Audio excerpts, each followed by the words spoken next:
you're just vibing on a school bus, headphones in, life's normal.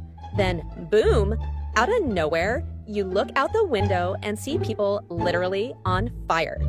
Like barbecue special, extra crispy. And what does our overly righteous, morally inflated main character do? She calls the cops. Girl really thought she was on some law and order, special fire victims unit. Now meet Ms. Martial Arts Barbie herself. She's got this complex where she thinks she's the main boss of justice. If she sees anything remotely sussy, she activates justice mode, like she's auditioning for a superhero anime nobody asked for. She walks into class the next day, probably expecting a normal roll call, and bam! New transfer student alert. And guess who it is? The same firebender dude she saw turning people into human torches. His vibe? Straight up mysterious, hot guy energy with a sprinkle of, I might murder you, but make it look poetic. He's got that too cool for school aura, like he moonlights as a villain, but also has a skincare routine better than yours. Everyone's simping hard while Justice Barbie is sitting there like, excuse me? That man was literally committing war crimes yesterday. No one listens, obviously, because hot guy privilege. But Barbie's not about to let it slide. She follows him after school like it's a Nancy Drew speedrun and catches him mid-murder session. He's out here deleting gang members like browser tabs. One snap, and poof, they're toast. Not even the courtesy of a final monologue. She confronts him like, bro, that's illegal. And he's like, I'm God's judgment. Nah, fam, you're just a pyromaniac with an edgy catchphrase.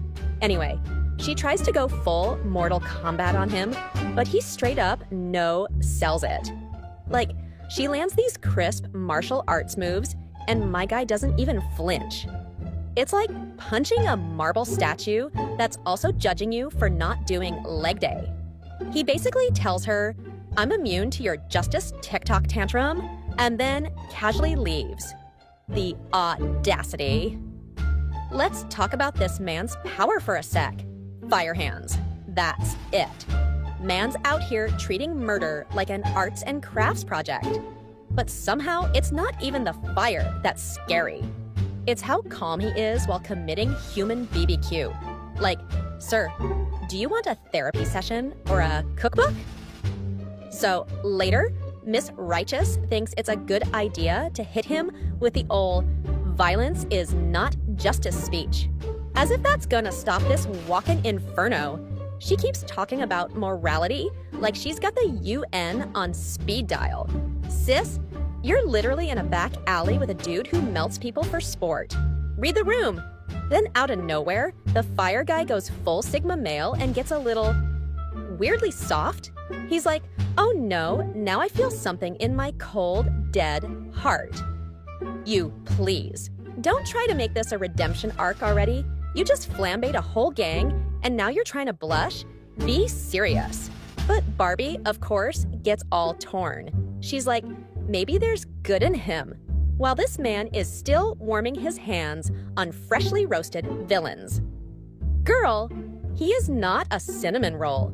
He's the entire kitchen fire. Anyway, by the end, she's giving him these dramatic looks like they're in a slow burn enemies to lovers fanfic. And he's just floating off like, later, nerd. But of course, she vows to keep an eye on him because, you know, justice or whatever. Never mind the fact that she can't even touch him without getting absolutely bodied. So to recap, Homegirl thinks she's the main character, but is just aggressively loud.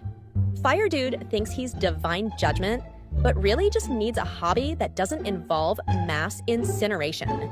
Their chemistry, one-sided tension, and unresolved pyromania. The vibes, red flags everywhere. But hey, if this is just day one, imagine what happens when emotions and explosions start mixing. Spoiler, nothing makes sense, but everything is on fire. Welcome to the chaos, where morality takes a back seat And everyone's got trauma, flames, or both. Okay, so our main girl, let's call her Miss Morality Police, is still out here thinking she can reform a dude who literally turns people into barbecue. Like, girl, what's the plan? Bake him cookies? She sees him nuke a gang and still goes, he's not evil, he just needs guidance. Sis, this ain't a Disney Channel redemption arc.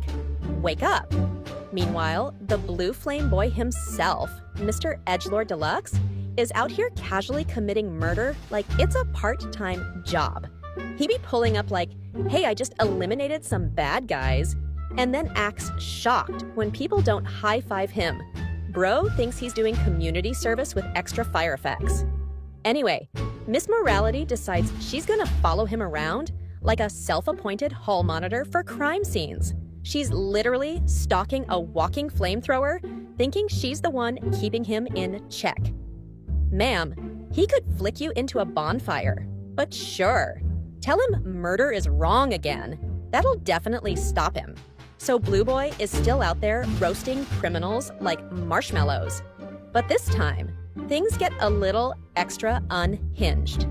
There's this new psycho with a chainsaw arm, because of course there is. And he's trying to start a gang war just for the vibes.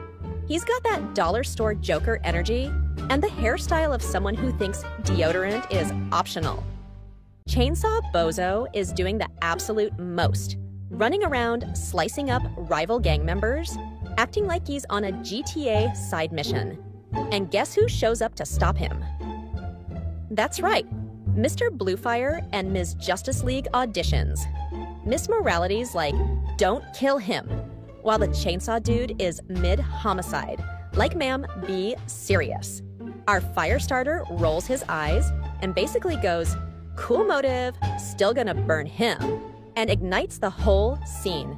But wait, plot twist. This psycho actually dodges the fire.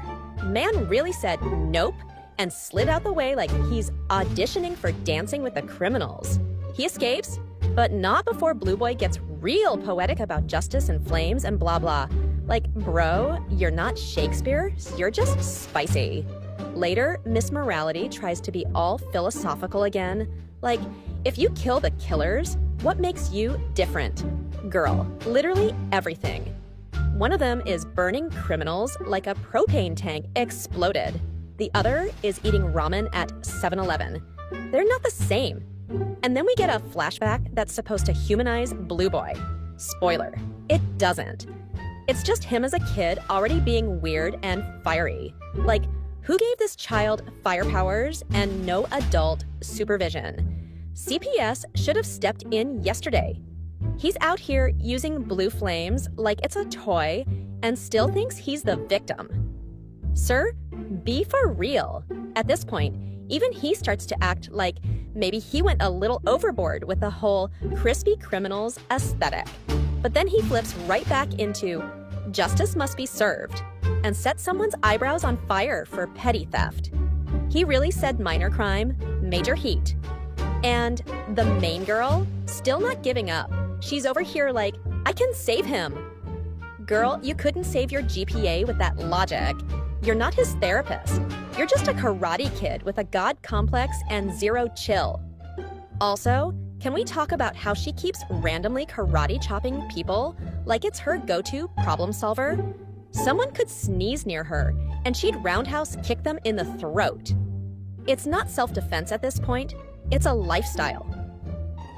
By the end of the episode, nothing's solved. Fireboy's still out here smoking people like it's a BBQ Sunday.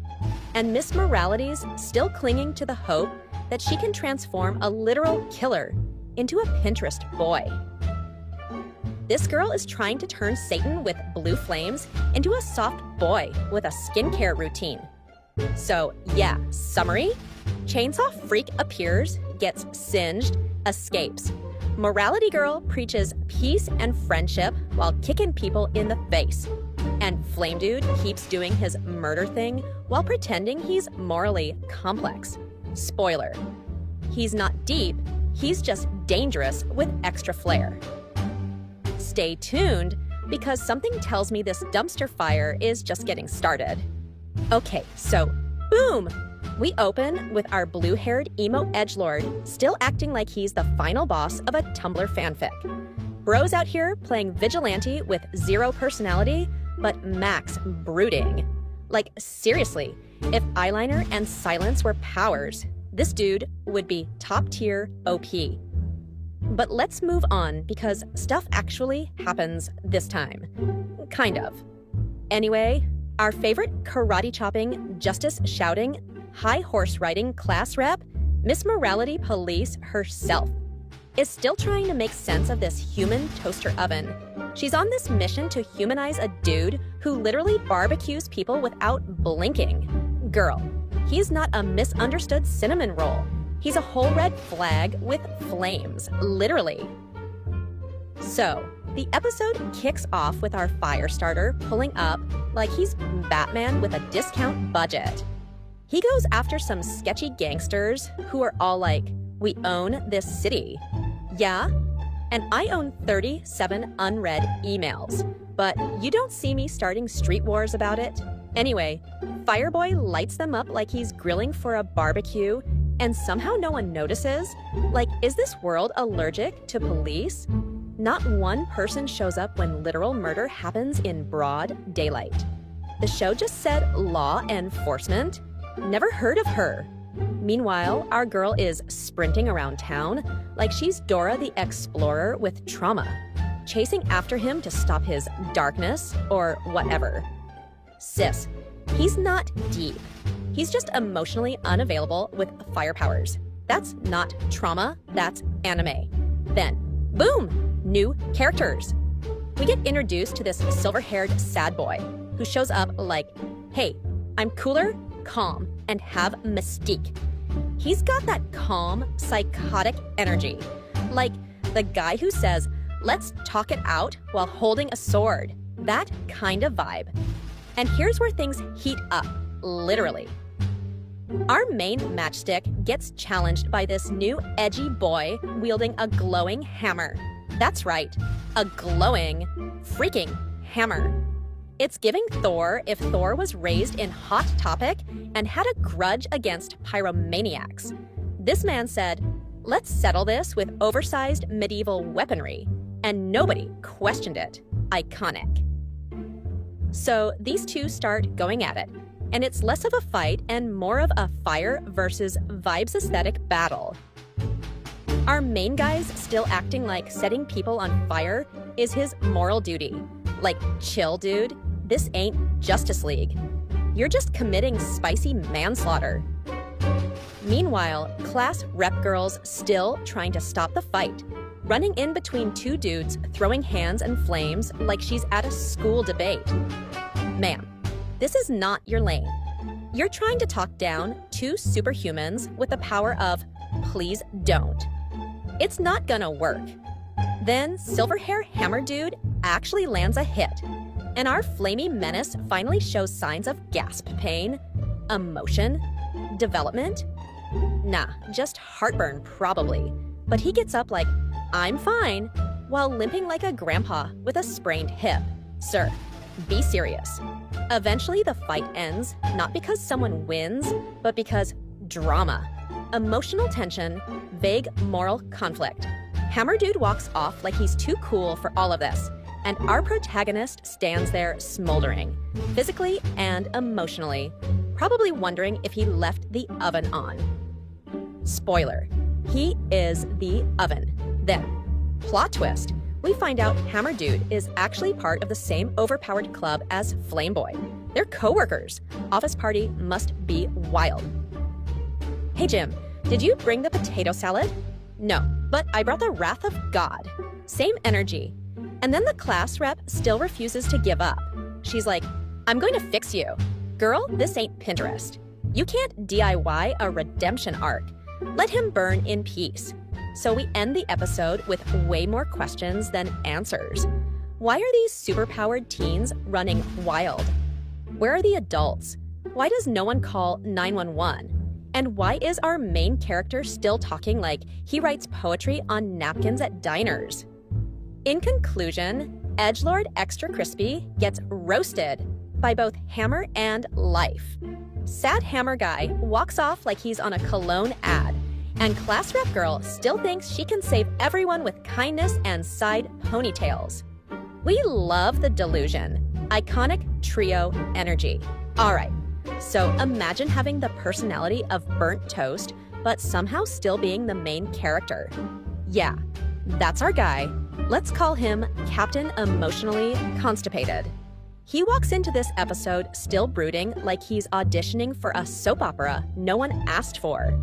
Bro's got powers hotter than a volcano, but the emotional range of a crusty spoon.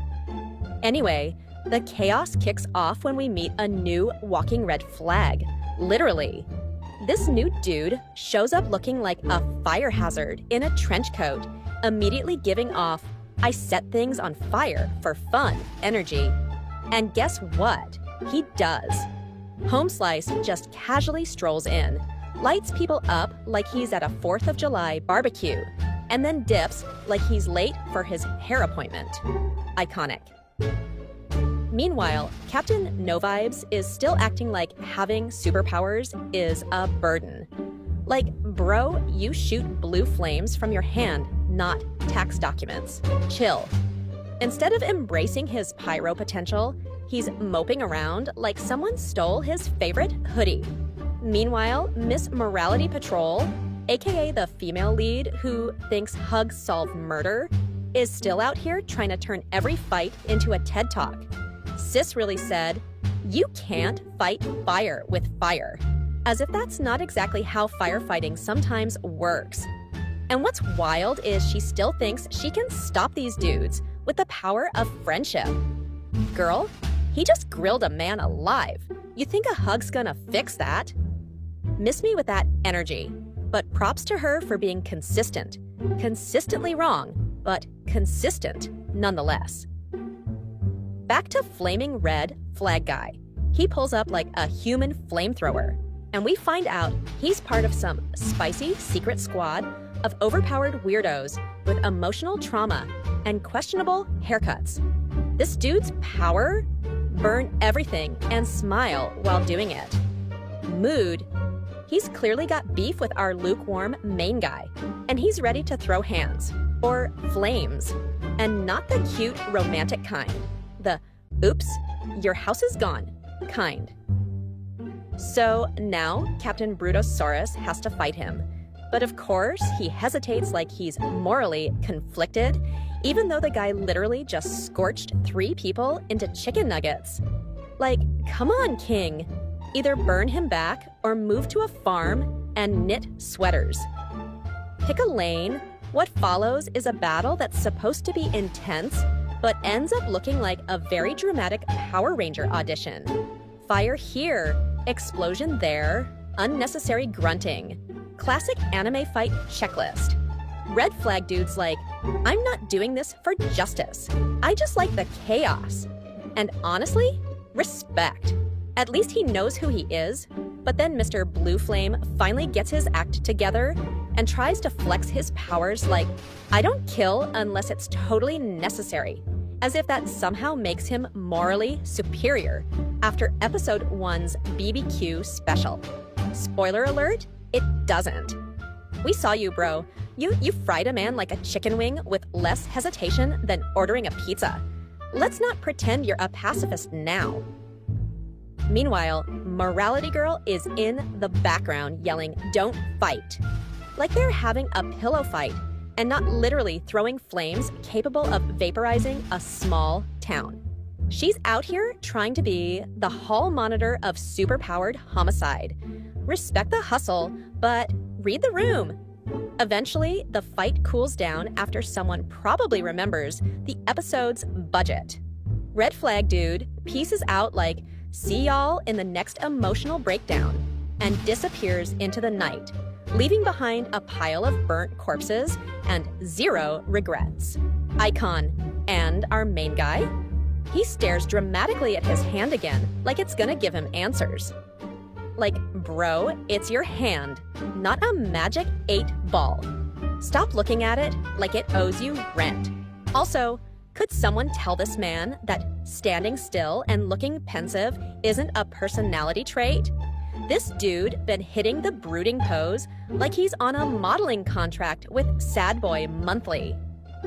Anyway, the episode ends with no one being emotionally better, no actual resolution, and the strong promise of more people getting toasted in the near future. Chef's kiss. The main trio is still emotionally unstable, morally confused, and just chaotic enough to make us keep watching. Morale of the story: don't try to talk sense into walking flamethrowers. And if your classmate casually burns people alive on weekdays, maybe don't try to fix him like a DIY project. Let him go to therapy or prison. All right, so we kick things off with our favorite edgy discount superhero, aka Fire Emo Boy, casually burning people like it's a summer BBQ. This man really out here thinking he's some kind of vigilante Gordon Ramsay, grilling bad guys without even seasoning them first. Someone tell him fire isn't a personality trait. But hold up, our class rep with anger issues, Miss Morals Over Everything, is back and still trying to lecture this dude like she's got a TED Talk scheduled for 3 p.m. Sis, he's literally incinerating criminals. He's not about to stop just because you gave him a 5-minute speech about justice and love or whatever. Honestly, she's out here treating him like a misunderstood puppy when he's clearly a full-blown arsonist with trust issues. Then boom, rich people problems enter stage left. This fancy pants elite school decides to throw a banquet like it's the Met Gala. And of course, everyone's acting like being rich is a flex and not just a symptom of deep-rooted daddy issues. So naturally, everyone's got to show up looking like anime prom night, except our Fire Emo shows up in a tux like he was dragged out of Hot Topic's luxury line. Bro still got that I hate everyone energy, even in a bow tie. Peak fashion, peak trauma. Meanwhile, we're introduced to a new side character who looks like he belongs in a boy band, but acts like he's auditioning for a villain monologue every 5 seconds. He's got that smug energy like he knows he's about to be a problem later. And spoiler alert, he is. He starts making moves, giving vague threats, and sipping tea like he's not Loki planning a hostile takeover of the whole show. Man's got that I'm rich and I know you're broke tone in every line, and it's giving corporate villain vibes. Anyway, the banquet's poppin', and our class rep decides it's the perfect time to continue her never-ending "Please stop being a flaming psycho" campaign. Girl, this is a formal event. Maybe save the emotional intervention for literally any other time. But no, she drags our human fire hazard into a corner and starts grilling him with the same energy as a disappointed mom at parent-teacher conferences. Like, why can't you just talk to people instead of setting them on fire, sweetie? And what does he do? Oh, you know, just the usual. Walk away with that smug, I'm too cool for this aura. Like he didn't just get roasted harder than his own victims. This man has the emotional depth of a soggy French fry, and we're all supposed to act like he's deep and mysterious. Nah, he's just avoiding therapy like it's an ex. Meanwhile, suspicious things start popping off in the background. People are disappearing, shady figures are lurking, and of course, none of the rich kids notice because they're too busy flexing their credit limits. It's giving Hunger Games, but with less survival skills and more Instagram filters.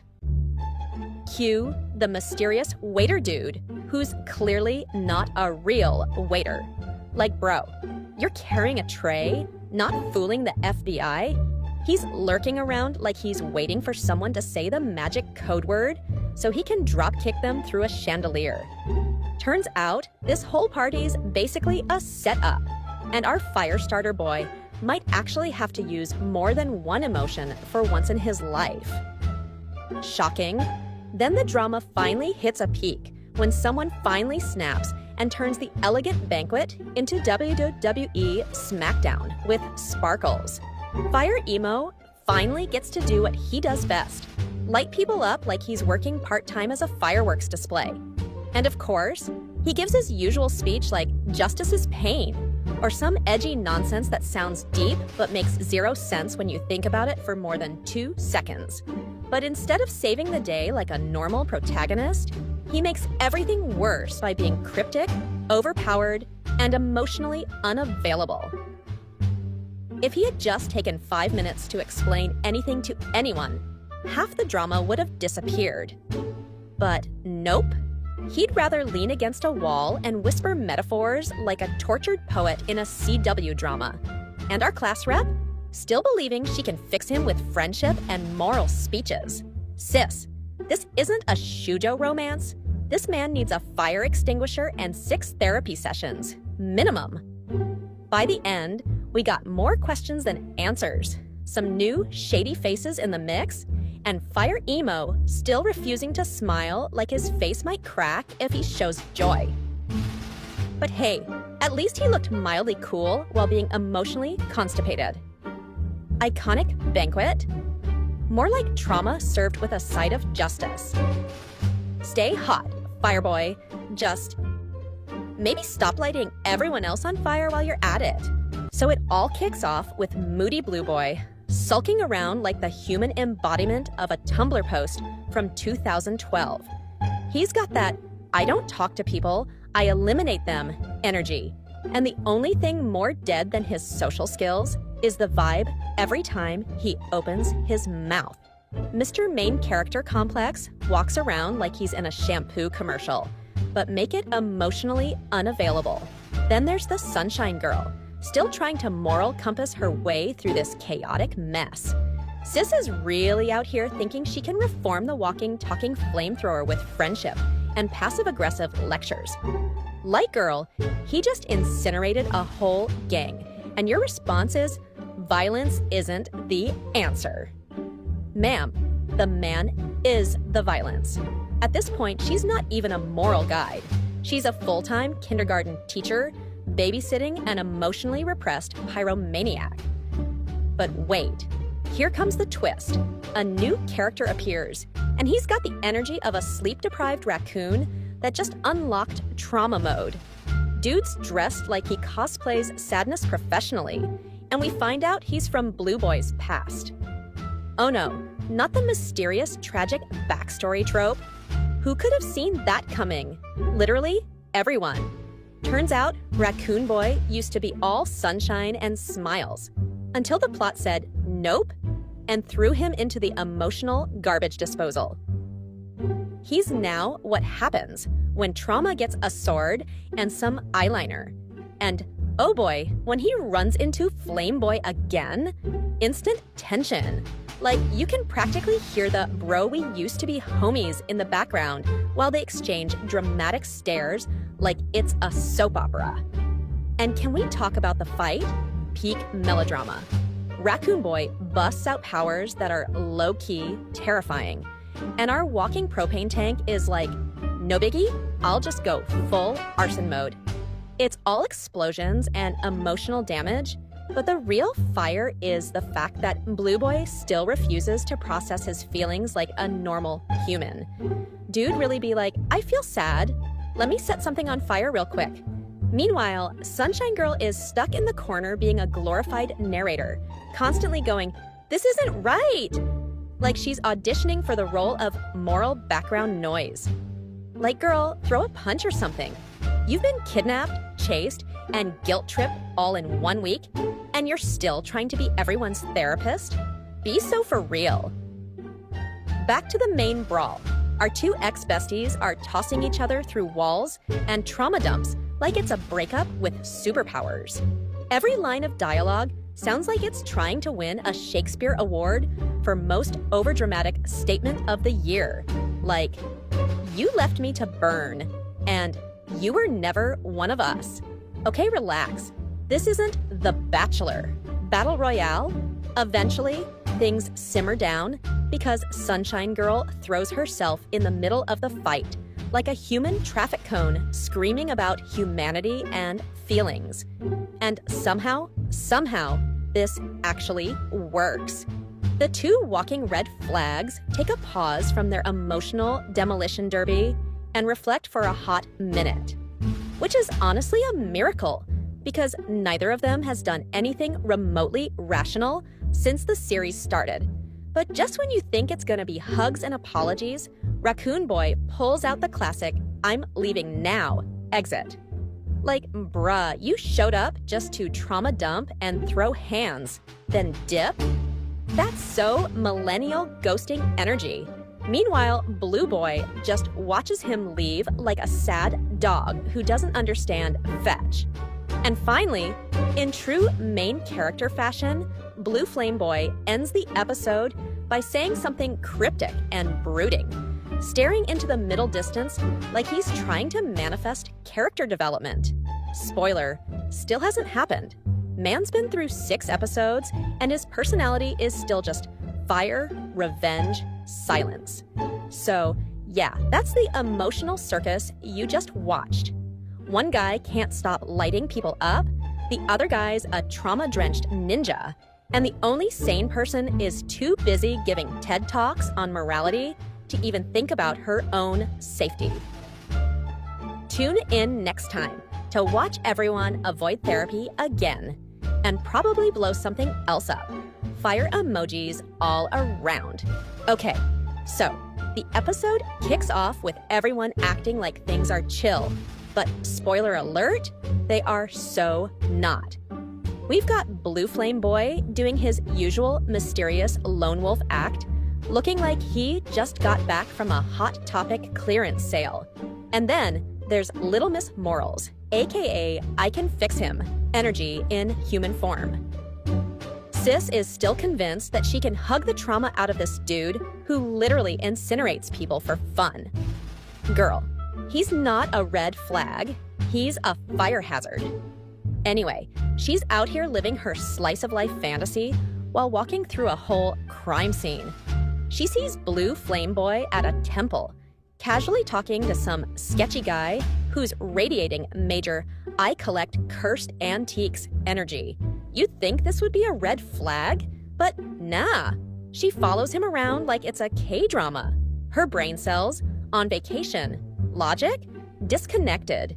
GPS signal lost. Now plot twist. We meet a new character, and guess what?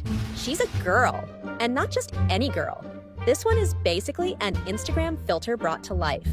Long hair, soft voice, total angel vibes. Instantly, our main girl turns into a jealous goldfish. Like, ma'am, calm down. This new girl isn't even trying, and you're already spiraling. You've known this dude for like 5 minutes, and he's literally a walking crime scene. Anyway, jealous queen starts following them like some underpaid paparazzi. She even hides in bushes and nearly falls out of a tree. It's giving embarrassing. Girl's about to risk a whole concussion just to spy on her emotionally unavailable maybe crush. And Blue Flame Boy? He's acting like he just discovered emotions last Tuesday. He's suddenly soft and smiling with Instagram girl, and you can see the gears turning in main girl's head. Like, did I just get emotionally friend-zoned and ignored for someone who looks like she stepped out of a Studio Ghibli movie? Yes, you did. Meanwhile, Instagram girl is clearly too perfect. Like, suspiciously perfect. She's giving sugar hides poison energy. Homegirl says all the right things, moves like an anime waifu, and even plays piano like she's headlining Coachella. Red flag, more like red carpet. Jealous queen finally decides to confront them. And instead of throwing hands, she throws feelings. Of course, typical. She hits us with her "violence is bad" speech like she's been nominated for a Nobel Peace Prize. Meanwhile, Blue Flame Boy is just standing there like, who gave her a mic? And then, boom, twist incoming. The too perfect girl? Yeah, she's not just some ethereal angel floating around in rose petals. She's connected to some dark mess.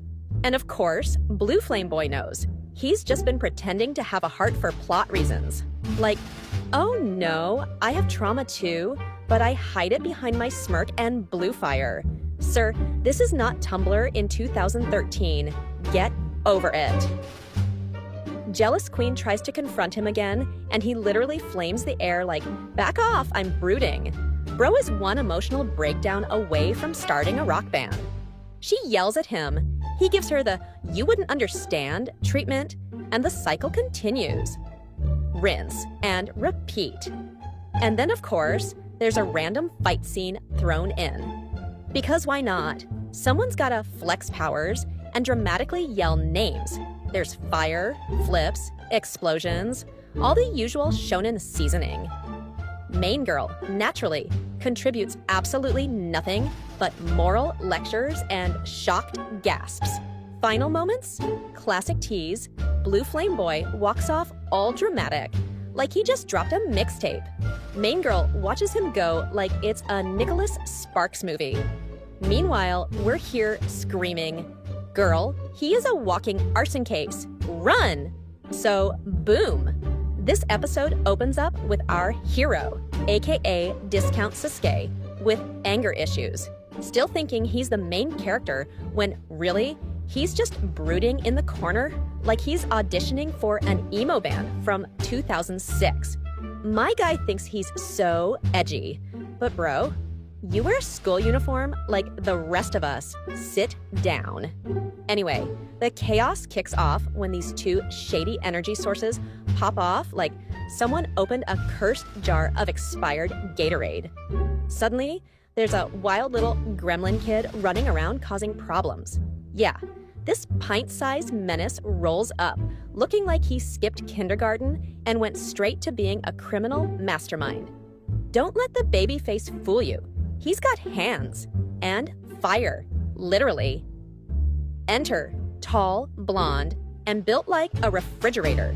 This dude walks in with Mad King energy and enough dramatic aura to make a WWE entrance look subtle. He's apparently the king of this misfit crew, and he's got that "I pay my enemies to disappear" energy. The man walks like he owns every building he steps into, and honestly, I respect it. Meanwhile, our edgy protagonist continues trying to act like he's above it all. Sir, you burn people alive for fun. You're not morally superior just because you frown about it afterward. He gets in his feelings more than a kid who just lost in Mario Kart. 1 minute, he's all, "I don't need anyone." Next minute, he's borderline sobbing because his past traumas came back like bad karma. So the plot thickens when Short King McFirestarter and Mr. Monarch start beefing over ideologies, childhood trauma, snacks. Honestly, it's hard to tell because they're all speaking in poetic riddles like they're Shakespearean villains. But the energy is clear. There's tension and fireballs.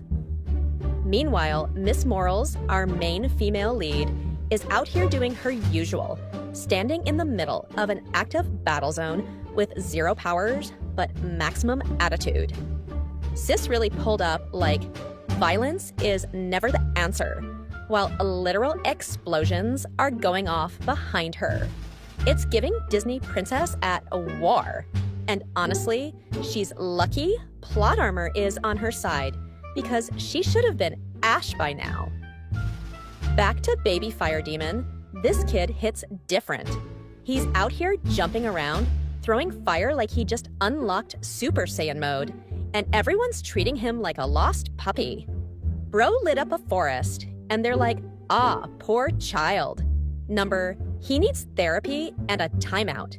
Then there's this whole flashback sequence, because of course there is. We gotta dive into the trauma vault. Turns out Mr. Emo used to be a soft little cinnamon roll, until tragedy struck and he turned into a walking ball of vengeance. Classic. Every anime got one, a main dude who refuses to get help and instead joins a murder club with sparkly powers. Anyway, King Fridge and Baby Flame go at it. And it's basically who's the bigger trauma dump competition. Flames everywhere, screaming, monologues, you know the drill. But then, tall Blondie switches it up, gets real soft, and drops some wisdom that low-key sounds like it came from a Tumblr quote post. Something about strength, love, blah blah. You were too distracted by the flames to catch all of it, honestly. Eventually, our main guy has his big moment. He steps in, all dramatic, with that, I'm gonna save everyone with my sheer willpower and questionable morals vibe. He flexes his power like he's trying to impress a crowd that isn't there, then gets bodied anyway. Bro, you talk all that smack and still end up on the ground? Embarrassing. Miss Morals shows up again like, this isn't you, girl. He burned a building down 10 minutes ago. It is absolutely him. Finally, things calm down because plot convenience kicks in and the battle ends with zero actual consequences, per usual. Everyone walks away with new trauma, more questions, and not a single therapy session scheduled. Also, apparently baby Firestarter might be sticking around now because, yeah, let's just adopt the child arsonist. That'll end well. So, to sum it all up, our emotionally unstable anti-hero failed to win a fight. The moral compass girl survived by sheer stubbornness. A literal child lit up half the city, and the tall blonde king delivered both punches and motivational quotes. Peak chaos. No one wins. Everyone's dramatic. 10 out of 10 would watch again. All right, buckle up, because this episode is literally what happens when your edgy friend who thinks they're Batman gets clocked by someone who actually has plot armor. So we open with our main boy, Mr. Blue Flames himself, still out here thinking he's the chosen one. Spoiler, he's not. Dude's walking around like, I'm justice, while wearing eyeliner thicker than his morals. But wait. Just when he's about to go full, watch the world burn, time just yeets itself into a standstill. Like, boom. Birds mid-flap, people frozen in mid-sip of their overpriced boba. And who's behind this dramatic freeze frame? Some new villain with main character energy and the personality of a sleep paralysis demon. Introducing Stopwatch Emo. This guy strolls in like he owns time, space, and your browser history. While everyone's frozen, he casually starts beating the absolute GPA out of Blue Flame Boy. Like, no hesitation. Homeboy didn't even let him monologue.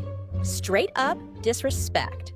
Our Firestarter tries to fight back, but LOL, fire ain't working when time's on airplane mode. He's throwing flames like a middle school magician, and Stopwatch is just sidestepping like he's dodging responsibilities. Meanwhile, the female lead is still stuck in NPC mode, but not because of time freeze, just because that's her default setting. Girl's basically the human version of the typing bubble. Occasionally, she tries to stop the chaos with friendship speeches and sheer confusion. But let's be real. She contributes less than your friend who shows up to group projects just to eat snacks. Back to the beatdown. Our main guy's getting cooked, ironically by someone who doesn't even use fire. Stopwatch pulls some, you thought you had trauma? LMIO, here's mine, energy, and starts trauma dumping mid-fight, giving us his tragic backstory while curb stomping the MC. Bro's literally giving TED Talks while committing assault. Iconic. And then it hits, our blue boy starts having flashbacks, because obviously that's anime law. He's suddenly like, wait, I have friends? Kinda, maybe, not sure. And suddenly, the power of vague friendship fuels him enough to throw a weak little spark that does absolutely nothing. Stopwatch isn't even mad, just disappointed, like a teacher watching a kid try to lie about their homework. But instead of finishing him off, Stopwatch just dips. No reason, no logic, just LOL, see ya next episode. Bro wanted to make a statement and bounce like a toxic ex. Leaves behind a philosophical one-liner that makes zero sense unless you're high or have 3 philosophy degrees. Blue Flame Boy is just lying there like a roasted marshmallow with abandonment issues. So, how does it all wrap up? Our emotionally constipated MC sits there sulking, probably wondering if he left the stove on or if he is the stove. Meanwhile, the squad slowly starts unfreezing like a broken DVD menu, having zero clue they just missed a full-on beatdown. And our girl, still confused, still delivering her lines like she's buffering in real life. She's like, wait, what happened? Girl, same. We all just witnessed an emotional therapy session wrapped in a WWE match. Final thoughts? Stopwatch Dude is clearly built different. MC is running on delusions and eyeliner. Female leads doing less than Siri on airplane mode. And the plot? More chaotic than a group chat with 2 a.m. confessions. But you know what? We're here for it. Because nothing says quality storytelling like time-freezing fights, hot emo boys with unresolved trauma, and a main character who gets humbled more than a boomer on TikTok. Okay, so imagine starting this episode like you're about to vibe to some chill anime drama, and then bam! Blue Fire Boy shows up again like he just rage quit from a video game and decided to turn NPCs into toast. Our edgy main dude, you know, Mr. I'm not evil, but I do kill people for fun, is still acting like the hottest thing since microwaved pizza rolls. My guy walks in with those dead eyes and monotone sass like he's auditioning to be the final boss in a Walmart brand RPG. And guess what? He's still flaming people like it's Twitter in 2013. Meanwhile, his overly loyal sidekick is still lurking in the shadows like some jealous NPC who never got promoted to main character. Seriously, someone give this dude a therapy session and a hug because he's obsessed with Blue Fire Boy like he's his anime crush. Then we got the actual chaos. Student Council 2.0, aka the Discount Avengers, rolls in trying to flex like they're about to drop a K-pop album. But no, they just want to fight, act mysterious, and make morally confusing speeches while doing the absolute most. One of them legit shows up with this whole I see the truth of the world energy while wearing outfits like they're cosplaying as philosophy majors. Enter the class rep girl, who is somehow still trying to save everyone with the power of talking and passive-aggressive speeches. Sis, you're standing in front of flaming corpses and acting like it's time for a TED Talk. Nobody's listening. Also, who gave her the emotional strength of a Disney princess in a horror movie? Now here's where it gets extra. Fire Dude gets challenged by a new member of the Moral Police Squad. Let's call him Captain Smugface. This guy strolls in like he just solved world peace and isn't impressed by blue flames, death stares, or dramatic monologues. Honestly, kind of refreshing. So they throw hands, well, powers.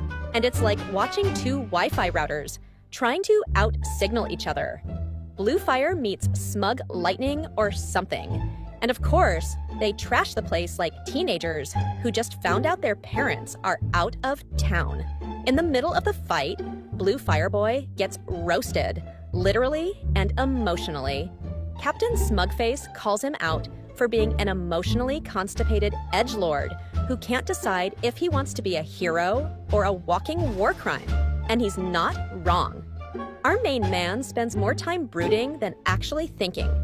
Dude treats every interaction like he's filming a tragic flashback. Oh, and the class rep? She's still trying to save everyone. Her logic? Violence bad. Like girl. Have you seen the last 9 episodes? These guys toss murder around like it's a group project. Her speeches land about as well as a TikTok apology from an influencer who got caught lying. There's also this random flashback moment that's supposed to be deep, but honestly Feels like the writers went, let's make this emo kid even more tragic. So now we know that Blue Fireboy wasn't born angry. He was made angry. Great! Therapy's still an option, bro. Eventually, Captain Smugface decides to spare Blue Fireboy, probably because he realized this man needs counseling more than a combo move. And the student council just leaves like it was a prank gone too far. Oh, and don't worry, the class rep gives yet another speech about humanity and friendship and blah blah blah. Everyone ignores her like usual, and she still acts surprised. So the episode kicks off with our hero doing what he does best, acting all mysterious, like he's the only person in the world who has secrets. Look, bro, we get it. You've got a tragic backstory and some cool powers, but stop acting like you're the main character in a badly written soap opera. Every time this guy opens his mouth, it's like he's trying to drop the world's most cryptic line and act like he's solving the universe's greatest mysteries. Dude, you're just trying to make dinner plans. But of course, the show's gotta have a bad guy. Because what's a story without a villain, right? And we get introduced to this group of folks who are somehow even more dramatic than our main character. I swear, these people probably rehearse their lines in the mirror for hours, practicing how to sound villainous. And let's be real, they pull it off in the worst possible way. Supervillains with more issues than a Reddit thread. The real plot twist, they've got beef with our protagonist, and it's like an argument you'd see in high school, but with superpowers. Like, can we get a chill day for once? Now, back to our brooding hero. Every time he does anything cool, the show feels the need to slow-mo it. Like, I don't need a dramatic zoom in every time this guy throws a punch. We get it. He's supposed to be a big deal. But this isn't an action movie, bro. You're just really good at making enemies disappear. Is that your talent? Is your personality just, I'll solve everything with my powers and intense stares? Because it's getting old. And don't get me started on the supporting cast. These people have about as much personality as a wet sponge. They're just there to look confused and occasionally throw in some awkward lines. Honestly, I'm not sure if they're supposed to be there to move the plot forward or if the writers just needed bodies to fill the scenes. At this point, I'm half expecting one of them to pull out a sign that says, "I'm just here for the paycheck."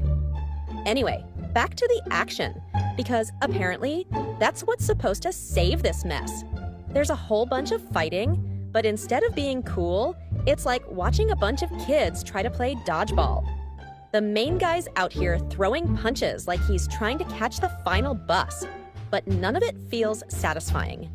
The choreography feels like they told the actors to just do what you can and hope for the best. And the stakes? Please. You want me to believe that this group of drama queens is going to take over the world? Nah, fam, not buying it. But here's the kicker. The episode somehow makes you care about the resolution, even though you've been roasting the characters for 20 minutes. It's like that moment when you roast someone to their face, but deep down, you know you still want to see them win. So, yeah, despite everything, there's this tiny moment where you realize the stakes have somehow gone up, and you're like, well, this could be interesting.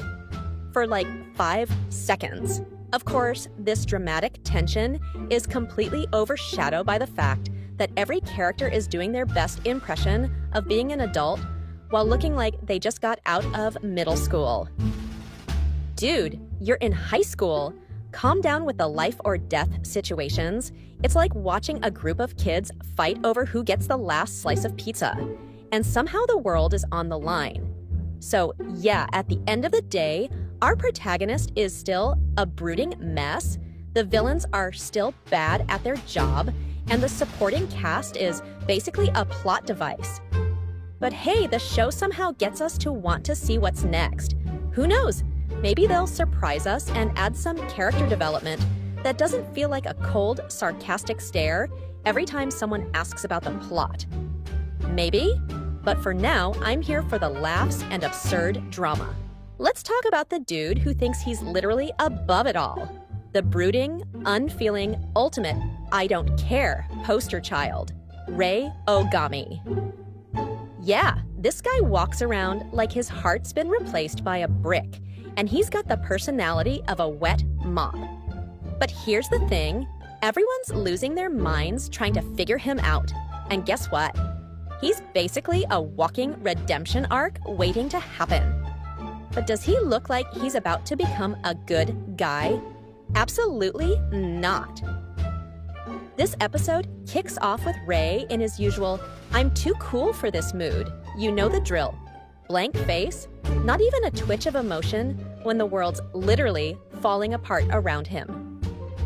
Meanwhile, Sakura, bless her soul, is over here trying to be the moral compass of the group like, guys, maybe we should all just chill out. Spoiler, they don't chill out at all. Now let's talk about the real star here, Sakura. She's that one person in the squad who's literally everyone's therapist, even though she's barely managing to keep her own sanity intact. She's staring at Ray with her big, doe eyes, like she's just waiting for him to feel something, anything. It's like watching a drama unfold, but instead of the bad boy falling for the good girl, Ray's like, nah, I'm too busy being emotionally constipated. But hold up, because here's where it gets fun. Enter the literal devil, because why not? At this point, we might as well throw in some heavy-handed symbolism. Ray's all like, I'm the devil. And yes, I can see that, but also, can we talk about how his whole I am the darkness act is so overdone? Bro, we get it. You're deep, tortured, misunderstood. Can we move on now? Meanwhile, Sakura's like, Ray, stop being so melodramatic. And honestly, same girl. And then, plot twist. God enters the scene. Seriously, I'm not even exaggerating. We're going from 0 to heavenly real quick. And Ray's out here like, I'm not like other guys. I'm the chosen one in a world of messed up gods. Big yikes, buddy. You can't just drop the I'm a god line and not expect people to roast you. Who even says that with a straight face? Sakura, the only person with any common sense, is just looking at Ray like, all right, buddy, sure. But of course, she's trying to save him because that's what she does. And we all know deep down that Ray is not about to make this easy for her. The dude's practically allergic to change. As the episode goes on, the stakes get higher, people get angrier, and Ray's still over here being an edgelord. But Sakura's like, I'll keep believing in you, even if you're a walking, talking disaster of a human being. Which, honestly, if that's not the purest form of denial, I don't know what is. All right, our so-called hero is still trying to be this brooding, mysterious figure. Like, I get it. You're a dark, tortured soul with an emotionally unavailable attitude. But, dude, we get it. This whole I can't feel anything act is honestly starting to feel like the most tired trope since the I'm just a lone wolf cliche. Seriously, every time the dude pulls off one of his dramatic speeches, you know he's about to make everyone else around him miserable. The guy is basically the embodiment of I'm different, while being, well, not that different from every other dark, brooding character who feels too much but also, doesn't feel enough. But let's talk about the whole flower motif, because apparently, flowers are now the new metaphor for deep emotional moments. I mean, who doesn't want to stare at a wilted flower when you're having your, oh, I have feelings, but I'm not going to show them moment?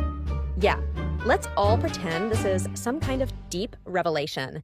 It's like, okay, we know you're blooming, but does this really count as emotional growth, or are we just being dramatic for the sake of it? Meanwhile, the entire episode has this vibe, like every character is trying way too hard to be part of some philosophical gang. Let's not forget the lady who's like, I'm the villain, but my motives are totally misunderstood. Sure, hun, your motives are as misunderstood as every teenager who ever said, no one gets me. Honestly, if I had $1 for every time someone thought they were misunderstood in this show, I could probably pay for the therapy sessions they desperately need. As the episode tries to make us feel something about the whole flower blooming thing, it's clear that the only thing that's really blooming here is the level of ridiculousness. Like, I'm just waiting for the main character to drop a serious line. Like, flowers are just like feelings, man. They wilt under pressure, because that's honestly where this episode was headed. And can we just talk about how the main character acts like he's the only one with real problems? Like, cool, you're overpowered, emotionally distant, and brooding. But have you ever not been the center of attention for 5 seconds? Maybe you should try it. Honestly, the guy is that guy who walks into a room and acts like the world is about to end because he doesn't get enough attention.